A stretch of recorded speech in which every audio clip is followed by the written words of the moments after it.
अब परीक्षित जी महाराज प्रश्न कर रहे हैं, गुरुदेव भगवान हमने सुना था कि आप बड़े दयालु हैं और आप बड़े जो आपका अनन्य भक्त हो, उनकी शरणों में आपकी रति बहुत रहती है। आप दयालु और दरिद्र पर भी दया करते हैं। आपने कोई भक्त की और ऐसे वह दयालु का कोई ऐसा प्रसंग हमें नहीं सुनाया। श्री सुखदेव जी महाराज जी कहने लगे, परीक्षित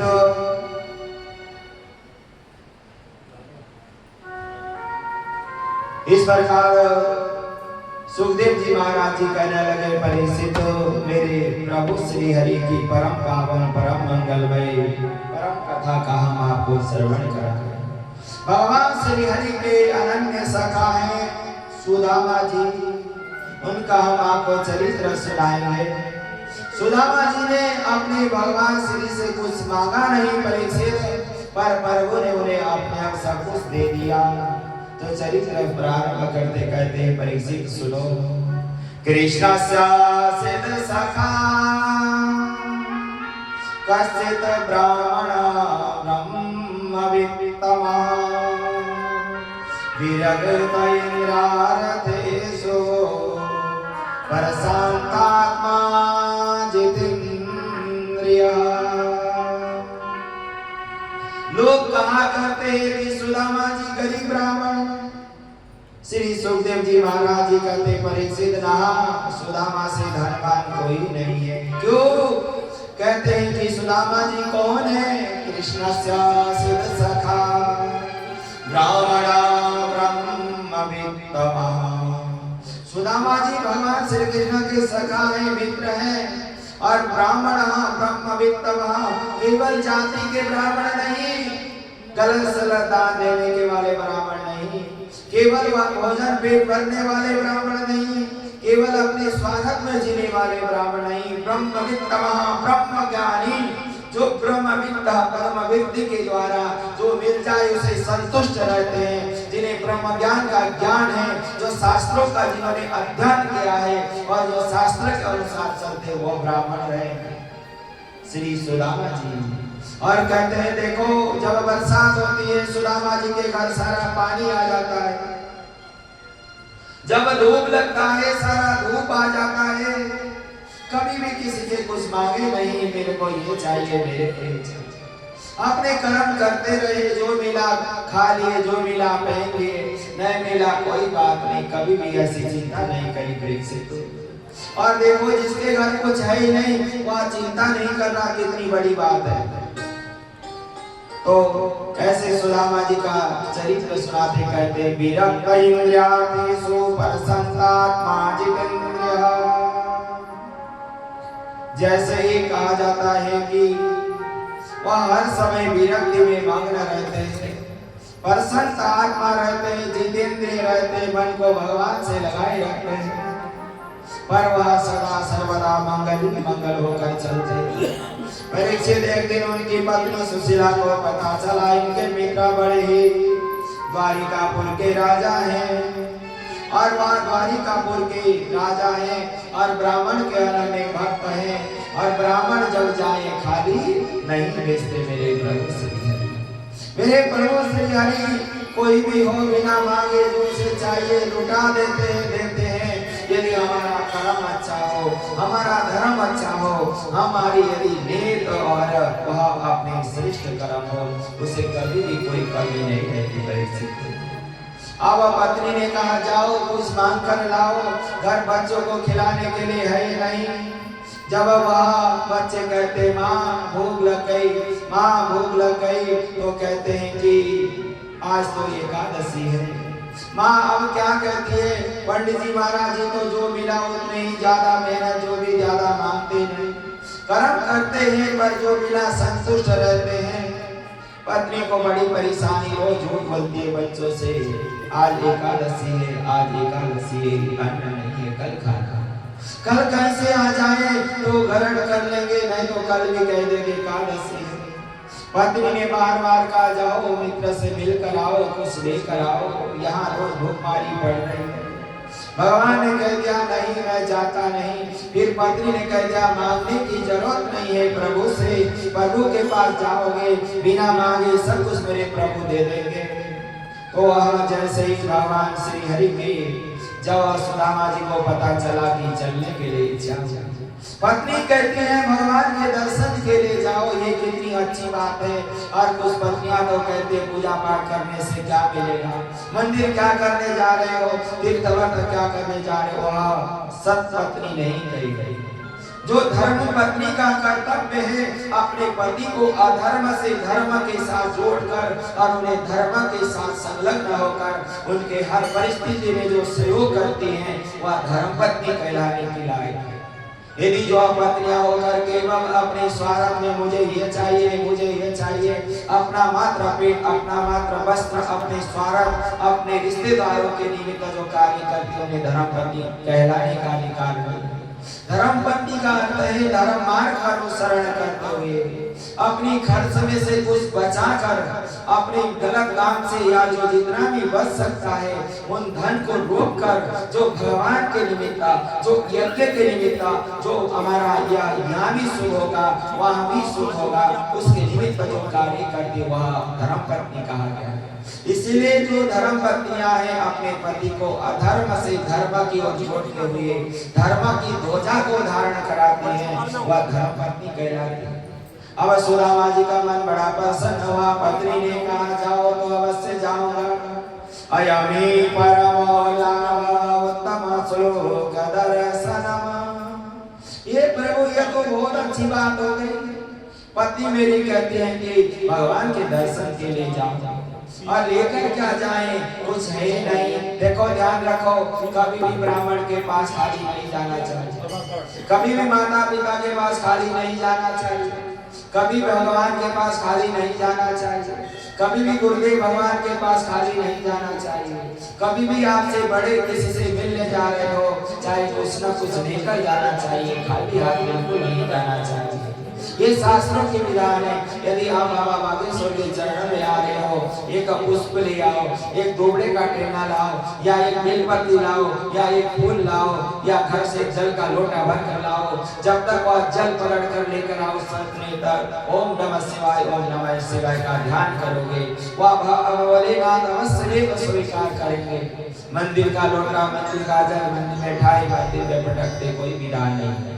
यदि आप अपने गृह से जब चलते हैं तो आप कोई चीज भगवान के लिए स्पेशल ला रहे हैं तो वह अवश्य में उस कार्य का आपको जीवन में मंगलमय होगा।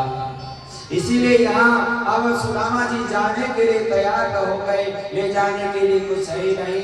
सुदामा की पत्नी ने 2-4-5 घर से थोड़े थोड़े फूटे चावल इकट्ठे कर लिए, पोटली बांधी परीक्षित याचुका चतुरो मुष्टयन विप्राणा परतु तंडुला चैलखंडेन तानवद्दान भरते प्रादुरायेव च। और वह चावल को लेकर सुदामा जी जाने के लिए तैयार हो गए। इतने में वह सुशीला कहती है ध्यान रखो, वहां जाकर अपने मित्र को मेरी एक निवेदन, अरे मेरा चिट्ठी है, ये मेरी वाणी है, या ये मेरा निवेदन है, या मेरे प्रभु को मेरा ये प्रार्थना अवश्य देव सुना देना। कौन सी प्रार्थना कहती है? क्या? एक मास 2 पाख में 2 एकादशी सो प्रभु दीन दयाल निमित पति दीनामोई। जाकर मेरे प्रभु को कह देना, हे प्रभु वैसे तो महीने में 2 एकादशी होती है, पर मेरे घर पर जब अन्न नहीं है तब एकादशी, एक शुक्ल पक्ष एकादशी, एक कृष्ण पक्ष एकादशी, 2 ही एकादशी होती है। पर सुदामा जी के घर जब अन्न नहीं है रोज एकादशी है। मेरे प्रभु श्री हरि चलने के लिए तैयार हो गए। चलते चलते जैसे आगे चले जा रहे हैं और जाते जाते मन में विचार कर रहे हैं प्रभु वह आपकी नगर की ओर प्रस्थान कर रहे हैं। मन में विचार कर रहे हैं प्रभु आपकी नगरी बहुत दूर है, आपकी नगरी में मैं कैसे पहुंचूं? भगवान नाम से चलते चलते जब निकल पड़े यात्रा की ओर, दूर नगरी आगे चले बड़ी दूर नगरी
कमर मोरी लचके, धीरे धीरे चलो तो कमर मोरी लचके, धीरे धीरे चलो तो कमर मोरी लचके,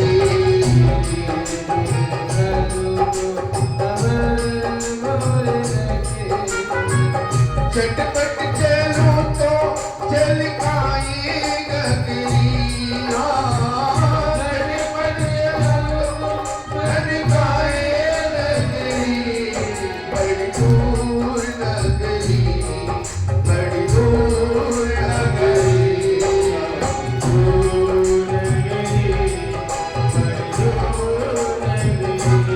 कैसे आऊं मैं कन्हैया, कैसे आऊं मैं सावरिया, तेरी गोकुल नगरी, बड़ी दूर नगरी।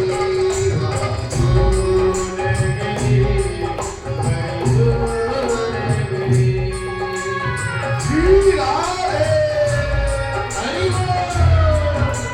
सभी मीठी मीठी तालियों से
अपने भक्त को तुरंत उठाकर द्वारिकापुरी में रातों रात पहुंचा दिए।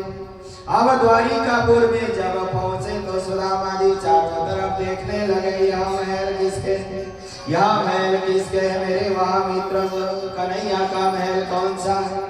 कभी इधर झांकते हैं कभी उधर झांकते हैं, पता ही नहीं चला कि वह कहाँ रहते, द्वारिकाधीश पता ही नहीं चला। वह मन में विचार करे मेरे बाल्यकाल का दोस्त है, पता नहीं कैसा होगा कहाँ होगा, मन ही मन विचार कर रहे हैं। चारों तरफ वो बड़े बड़े महलों को देखकर सोच रहे हैं कि कहाँ रहेगा मेरा मित्र, कैसे मिलेगा, कब मिलेगा।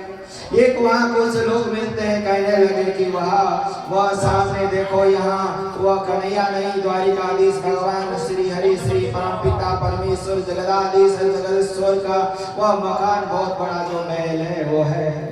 और जब कहा तो वहां पहुंचे तो वहां जैसे द्वारपालों ने देखा मेरे प्रभु भगवान श्री हरि के अनन्य भक्त सुदामा जी चले जा रहे हैं गिरते पड़ते, जिनके वस्त्रों से मेल मिट्टी धूल जमी हुई है।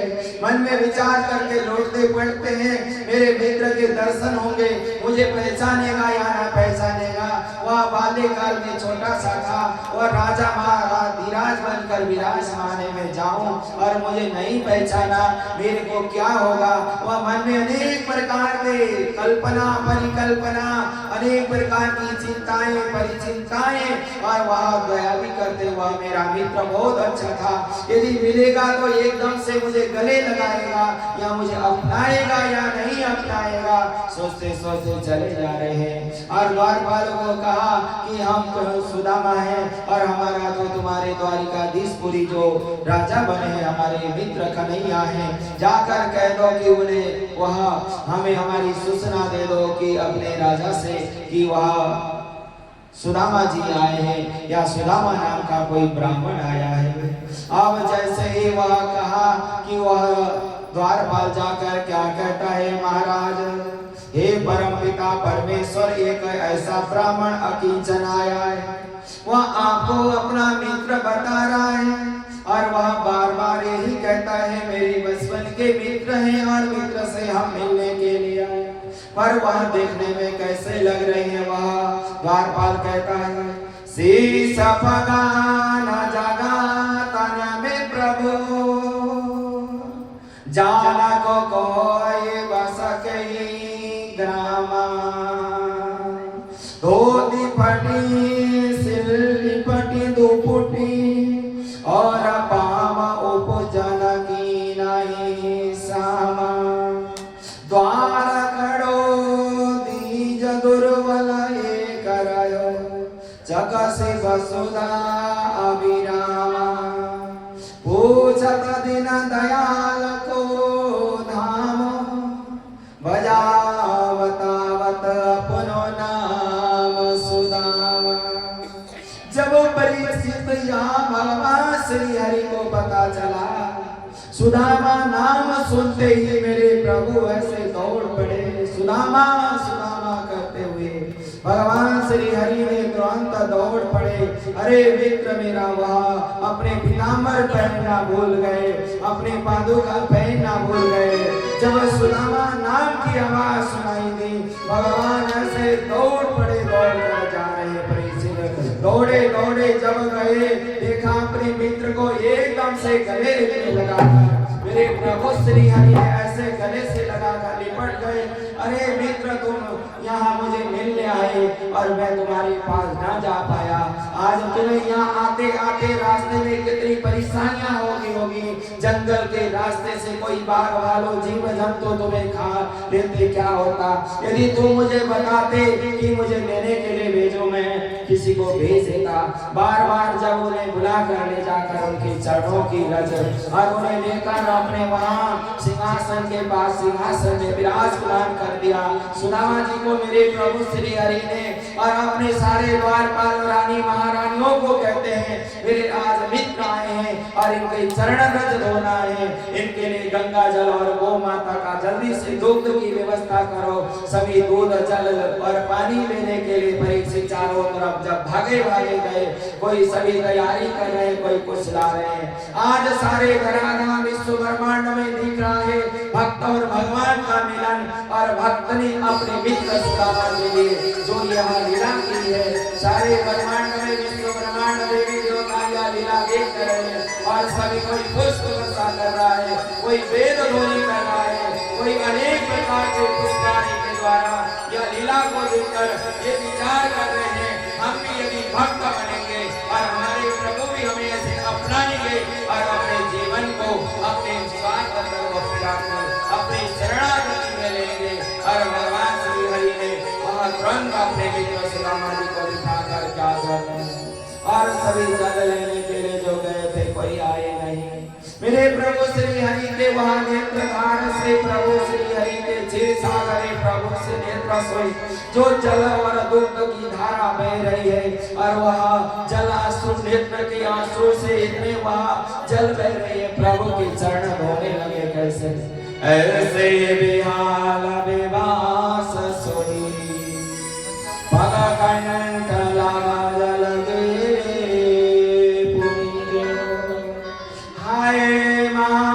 दुख पायो सखा तुम आए इतना की तो दिना खो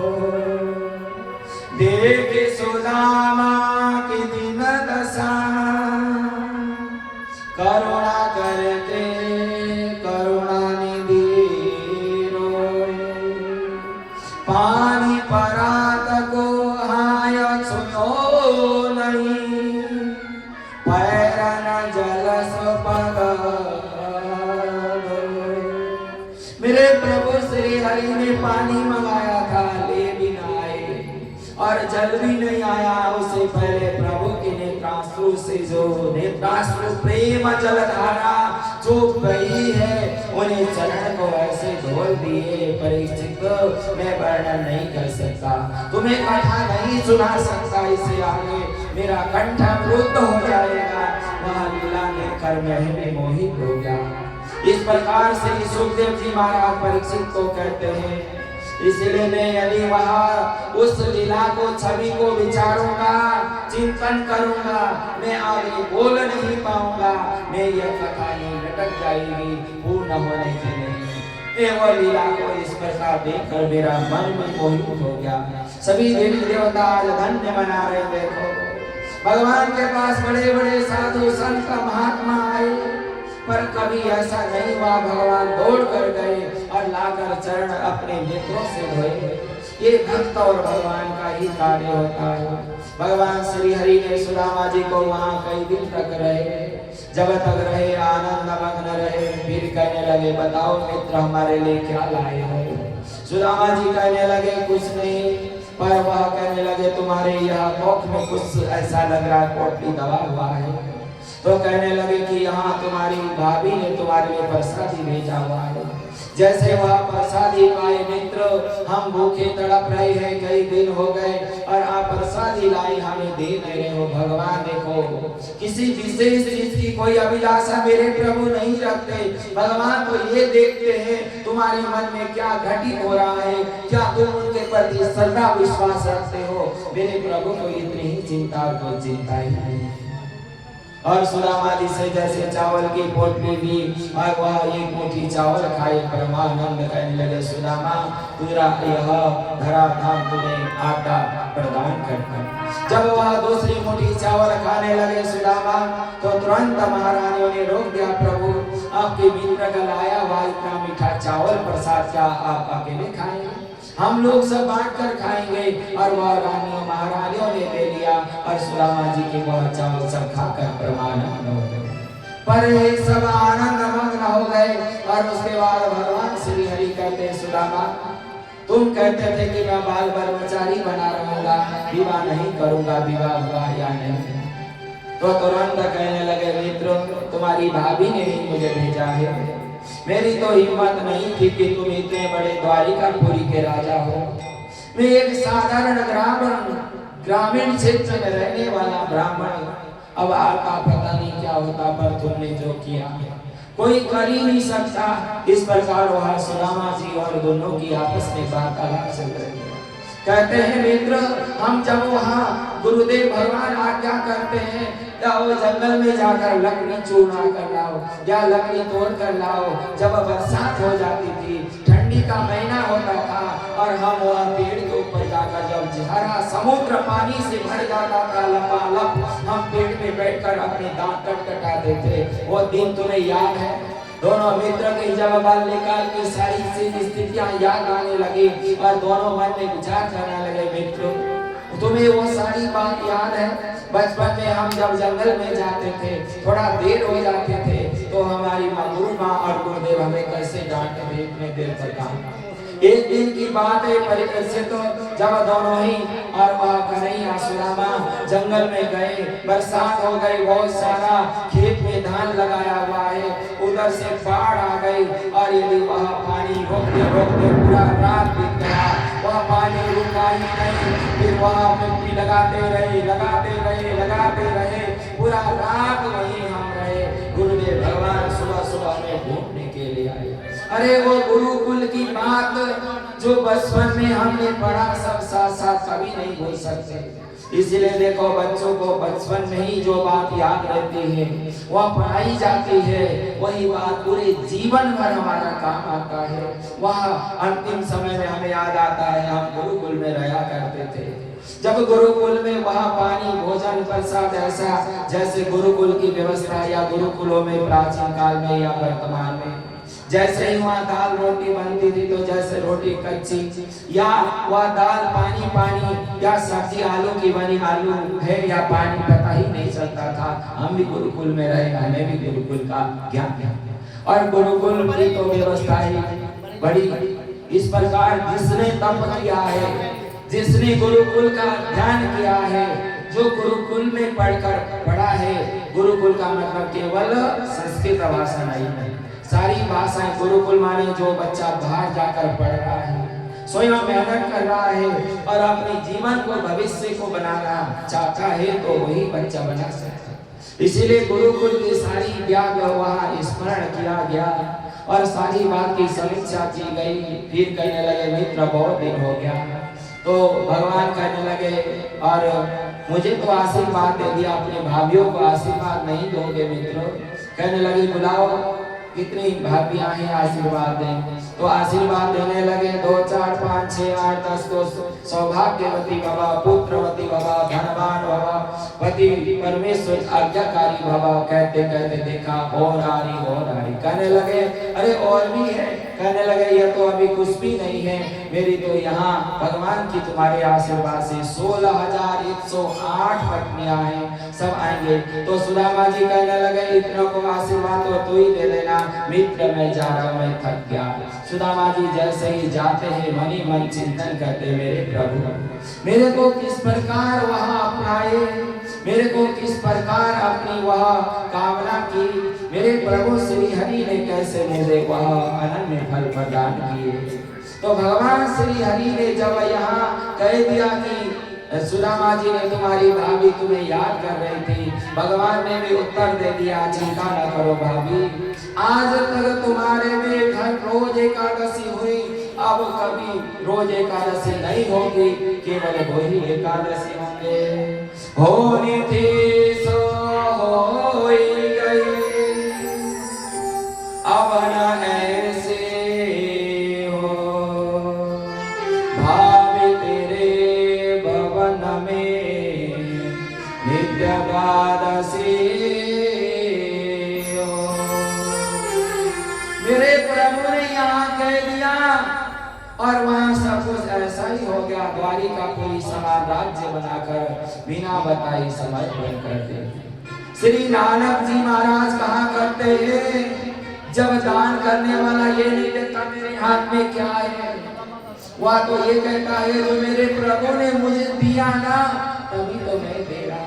अरे कोई कहता है मैंने दिया, मैंने ये करा। यदि देखो तुम्हें भगवान ना दे और तुम्हारे को भगवान की कृपा ना हो, क्या तुम किसी को कौन देने लायक हो? कोई किसी को नहीं दे सकता। ये तो भगवान ने हमें इससे लायक बनाया है। समीक्षा करो प्रभु का, हे प्रभु ये आपकी कृपा से ही, आपके आशीर्वाद से तो हम दे रहे हैं। दिनहार कोई और है, भेद कहे दिन रहना, लोग भरम हम पर करे, या तेरी से नयन, दाता एक राम, भिखारी सारी दुनिया। प्रभु श्री हरि दाता है, कितना सबको दे रहे हैं, कभी किसी से मांगा नहीं मांगा। हम किसी को 2 4 5 10 20 50 हजार या जो भी देते कहते अरे हमने इतना दान कर दिया, अरे हमने इतना ये कर दिया, हमने ये कर दिया। हम मन में विचार करते, अहंकार करते करते थक जाते नहीं। और भगवान श्री हरि ने जब यह सब कुछ दे दिया, सुदामा जी कहते हैं प्रभु मैं निर्धन और ऐसा गरीब अकिंचन ब्राह्मण, मेरे पति मेरे प्रभु ने जो किया है, मैं क्या आपकी महिमा का वर्णन करूं। भगवान श्री हरि ने ऐसे सुदामापुरी बनाकर परीक्षित सुदामा जी को वह प्रदान कर दिया। और भगवान श्री हरि की वह समीक्षा देखो। भगवान श्री हरि आप रात भर कल रात आप सोते रहे होंगे, मेरे घरे श्याम श्री हरि यह नहीं देखते कि मैं जल कहाँ बरसा रहा हूँ, कहाँ नहीं बरसा रहा। प्रभु रात्रि में भी घनश्याम की तरह बादल जल वर्षा करते हैं, जिससे पेड़ वृक्ष हरे भरे हो जाते हैं, जो अन्न फल फूल लगते हैं, किस लिए कि जग कल्याण के लिए। कभी मेरे प्रभु ने ये नहीं कहा कि मैंने जल बरसाया, मैंने सुबह उदय सूर्य कहा, या रात्रि को तुम्हारे लिए शयन के लिए प्रातःकालीन रात्रि व्यवस्था की, कभी भी प्रभु ने कहा ही नहीं, पर वो तो यहाँ समीक्षा करते करते विचार करते हैं। ऐसे प्रभु श्री हरि को यदि परीक्षित कोई मानता नहीं, जानता नहीं और उनके शरणागति में नहीं आता तो उनका उद्धार कैसे होगा। इसीलिए भगवान श्री हरि के शरणागति में जाओ। जो भगवान श्री हरि अनन्य है और जो नाम आपको अच्छा लगे सोई नाम की महिमा और शरण में जाओगे तभी तुम्हारा कल्याण होगा, नहीं तो ये संसार यूं चलता ही रहेगा। सुदामा जी भगवान की कृपा समीक्षा करते, प्रार्थना करते, प्रभु में आपको क्या कहूं।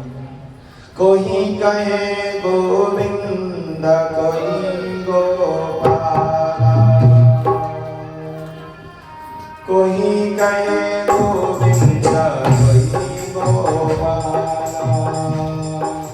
कोई कहे गोविंद कोई गोपाला, मैं तो कहूँ सांवरिया बंसुरिया वाला, मैं तो कहूँ सांवरिया बांसुरिया वाला। कोई कहे गोविंद कोई कहे गोपाला, कोई कहे गोविंद कोई गोपाला, मैं तो कहूँ सांवरिया बंसुरिया वाला, मैं तो कहूँ सांवरिया बांसुरिया वाला।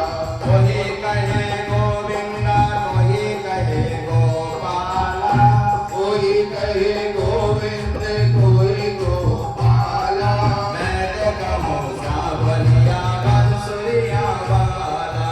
मैं तो कहूँ सांवरिया बांसुरिया वाला। राधा ने श्याम कहा, मीरा ने गिरधर, राधा ने श्याम कहा, मीरा ने गिरधर। राधा ने श्याम कहा, मीरा ने गिरधर, राधा ने श्याम कहा, मीरा ने गिरधर। कृष्णा ने कृष्ण कहा, खूब जाने नटवर, कृष्णा ने कृष्ण कहा, तुम जाने नटवर। कृष्णा ने कृष्ण कहा, खूब जाने कृष्णा ने कृष्ण कहा, तुम जाने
बनवारी अर्जुन के मोहन कृष्ण जी के बनवारी अर्जुन के मोहन कृष्ण जी के बनवारी अर्जुन के मोहन कलिया में कह के बोला दुर्योधन कलिया भी कह करके बोला दुर्योधन कलिया में कह करके बोला दुर्योधन कलिया भी कह करके बोला दुर्योधन कंसो तो कहता है जल करके काला कंस तो कहता है नर करके काला कंसो तो कहता है जल करके काला कंस तो कहता है जल करके काला मैं तो कहूँ सांवरिया बांसुरिया वाला मैं तो कहूँ सांवरिया बांसुरिया वाला कोई कहे गोविंदा कोई कहे गोपाला कोई कहे गोविंद कोई गोपाला मैं तो कहूँ सांवरिया बांसुरिया वाला मैं तो कहूँ सांवरिया बांसुरिया वाला मैं तो कहूँ सांवरिया बांसुरिया वाला मैं तो कहूँ सांवरिया बांसुरिया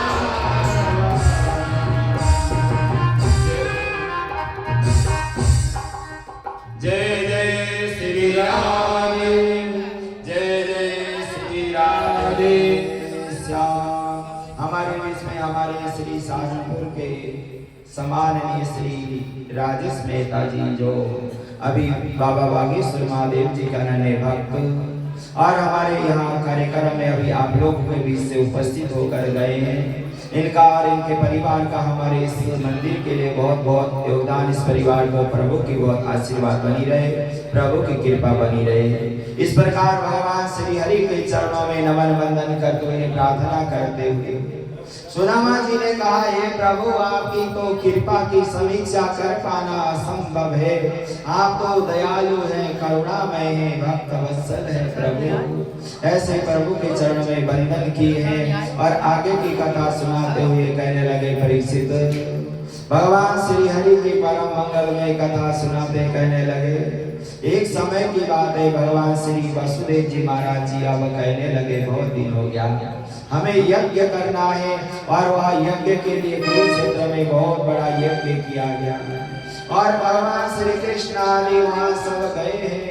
देखो अपने घर भगवान स्वयं प्रकट होकर आए हैं और वह अपने पिता के लिए यज्ञ आदि की योजना करने के लिए प्रभु वहां गए और वहाँ बहुत बड़ा यज्ञ आनंद हुआ और सभी परिवार के सदस्य आए। भगवान ने वो यज्ञ संपन्न करा दिया। परीक्षित श्री भगवान ने वहाँ जब कन्हैया भी आए, कहने लगे, कन्हैया हमने सुना था तुम जब गुरुकुल में गए थे तो तुमने अपने गुरुदेव गुरुमा को उनका पुत्र जो खोया था उसे लाकर दिया था। मैंने सुना मेरे जो 6 बालक अंश ने तेरे मामा जी ने जिनको मृत्यु प्रदान कर दी थी, आज वो कहाँ है, मैं उन्हें भी देखना चाहती हूँ। यह भगवान अनन्य लीला कर रहे हैं और अनन्य मनोकामना पूर्ण कर रहे हैं। भगवान ने कहा, माँ आपकी ऐसी इच्छा है तो ये भी पूर्ण करेंगे। भगवान श्री हरि यमराज जी के पास छलांग लगाकर चले गए। माँ मैं उन्हें बच्चों को लाऊंगा और आपसे मिलाऊंगा। मेरे प्रभु गए हैं, बच्चों को लेकर आए और उन बच्चों को माँ से मिला दिया। कहने लगे, माँ ये आपकी अभिलाषा पूर्ण करने के ही मेरा धर्म है। हर बच्चों का यही धर्म होना चाहिए, अपनी माता पिता के निमित्त जो हम कर सकते हैं वो करना चाहिए। पिता ने कहा यज्ञ का आयोजन कराओ, कुरुक्षेत्र में महायज्ञ करा दी। माँ ने कहा उन बच्चों को लाओ जो वहाँ बचपन में जन्म होते ही कंस ने मार दिया था, ले आए। उन बच्चों ने दूध पान किया, वो बच्चे बड़े प्रसन्न हो गए और माँ ने जब मिली फिर उसके बाद कहने लगे, भगवान इनका इतना ही आपसे मिलना था, इतने दिनों के लिए आए थे, इन्हें जाने दिए वो चले गए। इस प्रकार भगवान श्री हरि की मंगलमय कथा सुनाते कहने लगे, परीक्षित और एक समय की बात बड़ी विचित्र कथा है। परीक्षित जी कहने लगे प्रभु ये भी बताइए मेरे दादाजी का विवाह कैसे हुआ था। मैंने सुना कि बड़ी अजीब ढंग से विवाह हुआ था। परीक्षित जी का कुछ समय बाद परम धाम जाने का समय आ गया। अब कहते मेरे दादाजी का विवाह कैसे हुआ, कहाँ हुआ, किस प्रकार हुआ, वह भी कथा सुनाइए। श्री सुखदेव जी बड़ी रोमांच होकर कहने लगे परीक्षित चिंता न करो, तुम्हारे दादाजी का विवाह तो बड़ी विचित्र तरीके से हुआ था। जब वह सुभद्रा बहन बड़ी हो गई और जैसे कन्हैया और बलदाऊ विवाह के लिए सोचने लगे कहाँ किया जाए, किससे किया जाए, और मन में विचार आया इधर अर्जुन जो भगवान श्री कृष्ण तो अर्जुन के साथ विवाह करना चाहते हैं कराना, पर उधर जो बलदाऊ जी कहते हैं मेरा जो मित्र है, मेरा शिष्य है, वह दुर्योधन के साथ विवाह करने की मन में विचार आई। पर भगवान श्री कृष्ण जो चाहते हैं सोई होता है। परीक्षित भगवान ने कहा अर्जुन ये काम करो, तुम ऐसा बेरूपिया रूप धारण करके महात्मा बनकर जंगल में वहां जाकर हमारे ग्रामीण में बैठ जाओ कुटिया बनाकर, और हमारे जो बलदाऊ जी बड़े परेशान हो रहे, बहन की शादी कब करना है, कहाँ करना है, किससे करना है। अब जब वहां पूछने आएंगे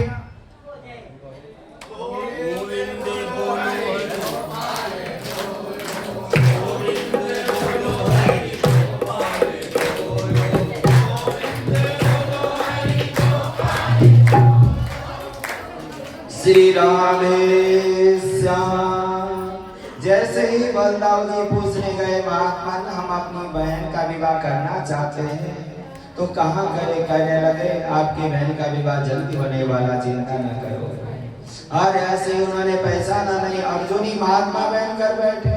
कहने लगे महात्मा चलिए हमारे घर, हम आपकी सेवा करेंगे, आपका भोजन आज हमारे घर ही होगा।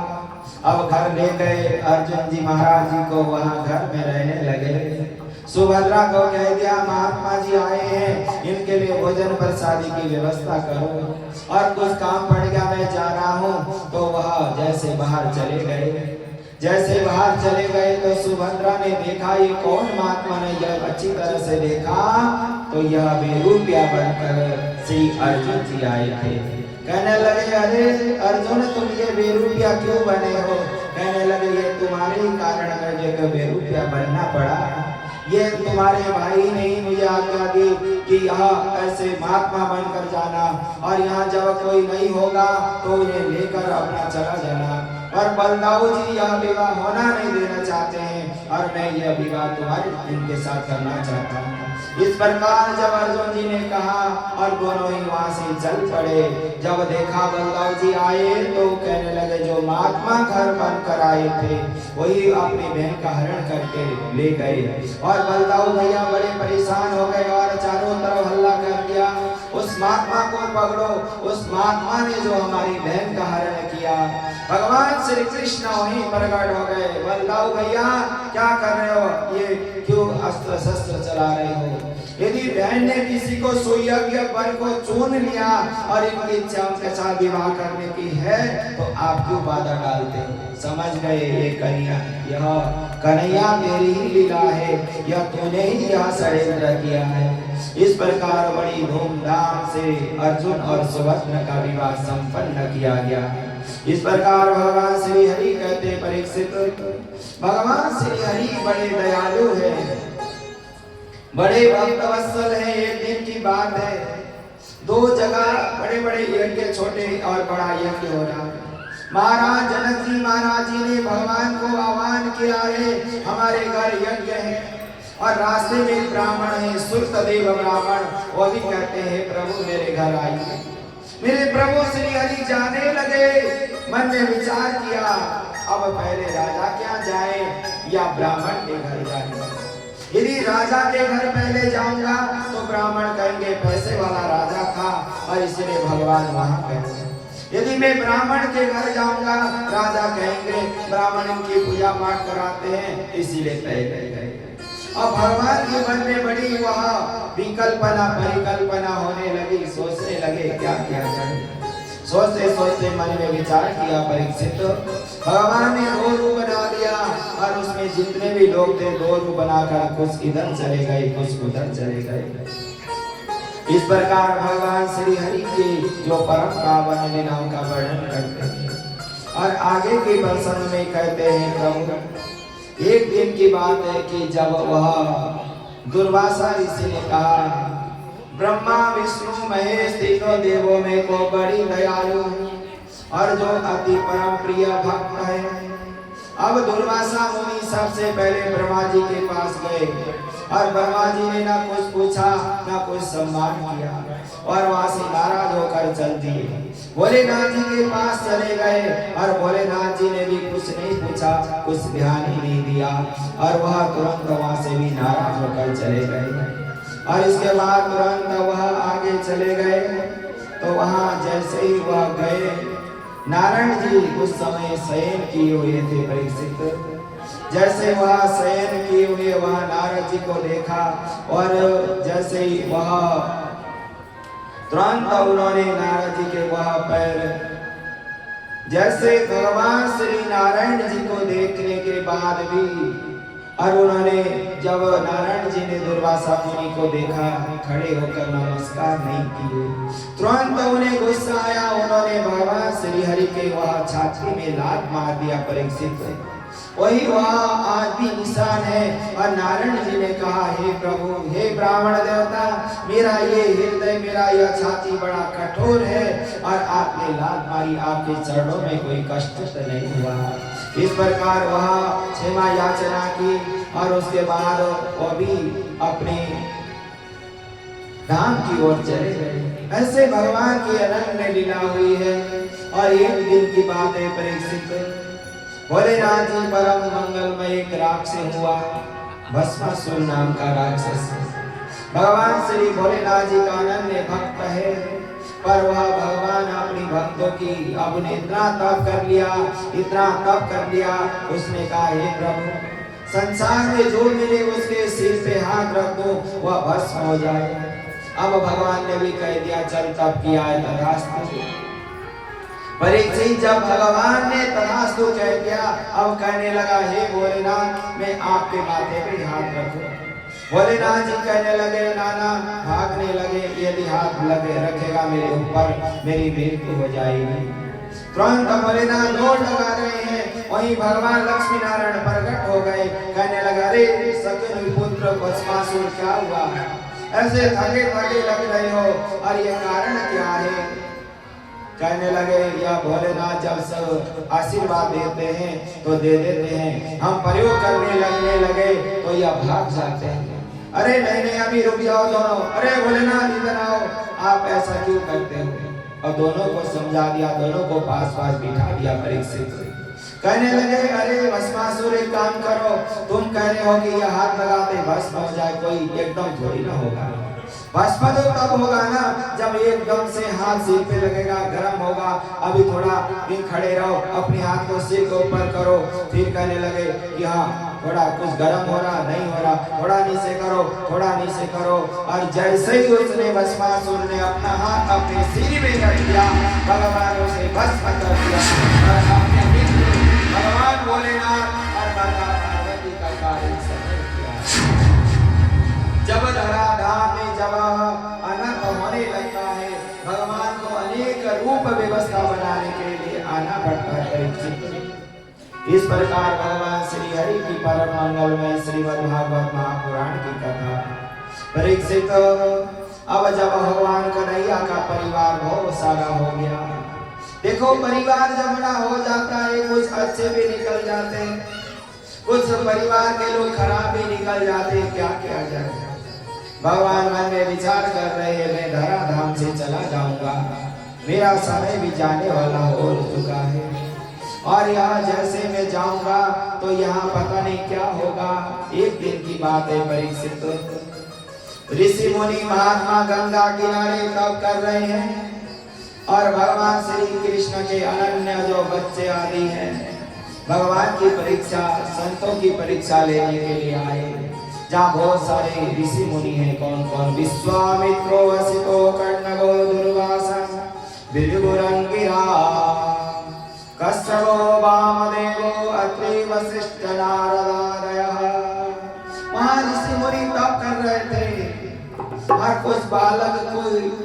हरकतें न गड़बड़ है। कुछ बच्चे जब महात्मा संत तप कर रहे हैं, उन्हें सताना, उन्हें क्या कहना गलत है। तुरंत उन्होंने देखा कि या महात्मा से पूछे। एक बच्चे के पेट में बहुत बड़ा हुआ कपड़ा डाल दिया, बच्चे को, लड़के को कोई वह लेडीज बना कर लाए। कहने लगे महाराज जी बताओ हमारे भाभी का बेटा होगा या बेटी। महात्मा ने कह दिया ना बेटा होगा ना बेटी, यह एक मुसल बनेगा और यह मुसल तुम्हारे खानदान का विनाश करेगा। क्यों नहीं किया है। जनिष्यते वो वंदा मुसलम च कुलनाशनम, कहते हैं जनिष्यते वो वंदा मुसलम कुलनाशनम। वही मुसल को वह जमीन में पानी में बहा दिया गया, उसी से वह घास उत्पन्न हुआ और उसे सनई सने उनके परिवार के अन्य लोगों का परम धाम गमन होना प्रारंभ हो गया। परिचित ये मानव शरीर परम दुर्लभ है। परिचित ये मानव शरीर ही सब कुछ करने में समर्थवान है। इसीलिए कहा है दुर्लभो मानुषो देहो देहिना छेड़भंगुरः तत्रापि दुर्लभम मन्ये वैकुंठ प्रिय दर्शनम। दुर्लभो मानुषो देहो देहिनाम छेड़भंगुरः तत्रापि दुर्लभम मन्ये वैकुंठ दर्शनम। ये मन मानव शरीर मिला हुआ है, पर ये कभी कहीं भटकता रहता है। जब तक देखो चावल जब तक नहीं पकते ना, वह पानी ऊपर एकदम उछलता है और वह एकदम झाग आता है। जब वह पक जाते हैं चावल को नीचे बैठ जाते हैं। उसी प्रकार जैसे आप दाल पकाते हो, दाल जब तक कच्चा होता है वह दाल की वह झाग आदि निकलती रहती है और वह उबलता ही रहता है, पर वह जब पक जाता है तो वह नीचे बैठ जाता है। ऐसे ही मानव यदि ज्ञान रूपी गंगा के द्वारा कथा रूपी अमृत के पीने के बाद वह शांत हो जाता है, अतिशय अभिलाषा को परित्याग कर देता है और अपने मन को प्रभु की शरणागति में लगाता है और कहता है प्रभु जो मिला ठीक है। अति ज्यादा लोभ लालच मोह माया के दलदल से बचने की कोशिश करता है। जो परिपक्व होगा और जो भगवान की कृपा रूपी अमृत को पिएगा। परीक्षित इसलिए कहा है मन्ने न कुतस्य होते न युचिता पादम मुझा पादमत बलित्यम। यहाँ यदि पाद चरण रज जिसने मन में अपना लिया और पिया तो वह परम पावन होगा। इसीलिए भगवान श्री हरि की भी शरणागति के बिना कभी भी मानव का कल्याण नहीं हो सकता। इसीलिए भगवान श्री हरि की परम मंगलमय कथा सुनाते कहते परीक्षित अब यह बहुत समय हो चुका है और मुझे भी जाना है और तुम्हें भी जाना है, समय बीतता जा रहा है। तो वह उद्धव जी महाराज जी कहने लगे प्रभु आप जाएंगे धराधाम से और मैं यहाँ क्या करता रहूंगा अकेला। कहने लगे उद्धव तुम यहाँ रहो, ज्ञान की गंगा बरसाते रहो, लोगों के मन में यहाँ आशीर्वाद प्रदान करो। यदि मैं धराधाम से चला भी जाऊंगा, मेरी वाणी और श्रीमद् भागवत महापुराण मेरा स्वरूप होगा और मेरा यही दर्शन करो और मेरी वाणी जो इसमें लिखा हुआ है उसे जीवन में उतारना, तुम्हारा कल्याण होगा।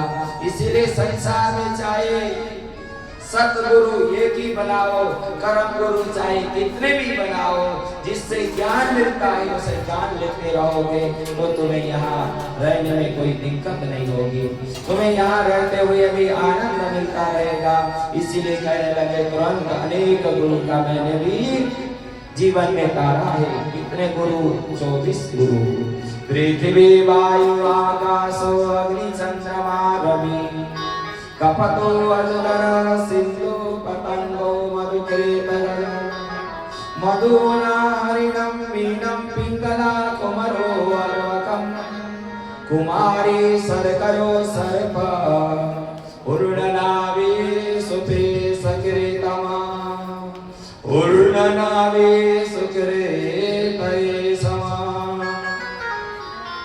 कहने लगे पृथ्वी से सहनशीलता धारणा की, वायु से वायु का आनंद प्रदान लोगों को किया, आकाश से लोग रक्षा की कामना की, अग्नि से हमने सीखा जो चीज भी भस्म हो सब कुछ भस्म करके भी हो आनंद रहे। चंद्रमा से हमने शीतलता प्रदान करना सीखा। रवि से सूर्य देव से हमने ये सीखा जब गर्मी होती है और वह सूर्य देव समुद्र का पानी गर्म करके उसे वायु रूप में बादल बनाकर ग्रहण करते हैं। जब वहाँ जरूरत पड़ती है वहाँ वही जल को लोगों को बरसा कर लोगों का कल्याण करते हैं। कपटों से और अजगर से भी यही सारी चीजें सीखी। अजगर से यही सीखा जीवन में जो मिला सो ही ग्रहण किए। कभी किसी की चाचानी नहीं की, कभी किसी से हाथ नहीं जोड़ा। और इसी प्रकार सिंह कपट गज मधु हरि मीन पिंगला कुमारो अर्वक अनेक सभी लोगों से कहते हैं कि धरा धाम में चाहे कोई भी हो, किसी ने अच्छा काम किया हो, चाहे बच्चे ने हो चाहे बड़े ने हो, सारी किसी से भी गुण ले सकते हो। इसलिए संसार में जो असली गुरुदेव भगवान तो ये होंगे। शिक्षा गुरु जितने भी बना लो उतना ही तुम्हारा मंगल होगा उद्धव। यह बहुत सारी भगवान की लीलाएं हैं, बहुत सारी कथाएं हैं। यह मानव जीवन और मानव शरीर का जाना इतना समय है ही नहीं। कहते हैं ये अथाह सागर समुद्र है हमारे शास्त्र। कितना भी पढ़ लो, कितना भी सुन लो, कितना भी लिख लो, कितना भी मनन करो, कितना भी चिंतन करो, एक कभी समाप्त हो ही नहीं सकते। इसीलिए जो मिला उसी से संतुष्ट रहो और अपने जीवन को मंगलमय बनाओ। इस प्रकार ये मानव जीवन परम दुर्लभ तुम्हें प्राप्त हुआ है और इस प्रकार ज्यादा से ज्यादा अभिलाषादी न रखते हुए अपने जीवन को मंगलमय बनाते हुए परम धाम की यात्रा अभी से तैयारी करो। ये समय प्राण कब की में निकल जाए, कब किसको कहां धरा धाम से जाना पड़े कुछ पता ही नहीं। इसीलिए परीक्षित हर मानव सारी चीज की वह व्यवस्था बनाता है, जोड़ता है। मैं ये करूंगा, मैंने अपनी करूंगा, पर ये प्राण रूपी वायु रूपी पंक्षी कब उड़ जाए, कब ये धरा धाम में आया, कब यह धरा धाम से वह खाली हो जाएगा। यहाँ सभी प्राणी परीक्षित कुछ समय के लिए आए हैं कर्म भूमि में अपने पुण्य कर्म के लिए, और उसका चिंतन करते हुए इसका मनन करो। और अवश्य भी धरा धाम में जो जीव आया है सदा नहीं रहेगा, इसीलिए इसका भी चिंतन करो। परिवार का पालन पोषण करो, बहुत अच्छी बात है। अपनी व्यवस्था करो, बहुत अच्छी बात है, पर केवल उसमें ही लगकर धर्म और कर्म यहाँ से वहाँ की तैयारी ना करो, वो तो गलत है। इसलिए यहाँ की भी अच्छी तैयारी करो, वहाँ की भी पहले से तैयारी करो। इसीलिए अपने उस मन को चिंतन बनाते ध्यान रखो। चल उड़ जा रे पनसी अब ये देश हुआ बेगाना। चल उड़ जा रे पंछी के अकेले देश हुआ बेगाना। चल उड़ जा रे पंछी अब ये देश हुआ बेगाना। चल उड़ जा रे पंछी के अकेले देश हुआ बेगाना। खत्म हुए दिन उस डालेंगे जिस पर तेरा बसेरा था। खत्म हुए हमारी के जिस पर तेरा बसेरा। खत्म हुए दिन उस डालेंगे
नहीं चार गणी का डेरा तेरी जागीर नहीं थी चार गली का डेरा था सदा रहा है इस दुनिया में किसका आवा ओ नारा सदा रहा है इस दुनिया में किसका बुलाना है चल जा रे बंसी अब ये देश हुआ मेरा चल उड़ जा रे बच्ची अपने ये सुहागी नाना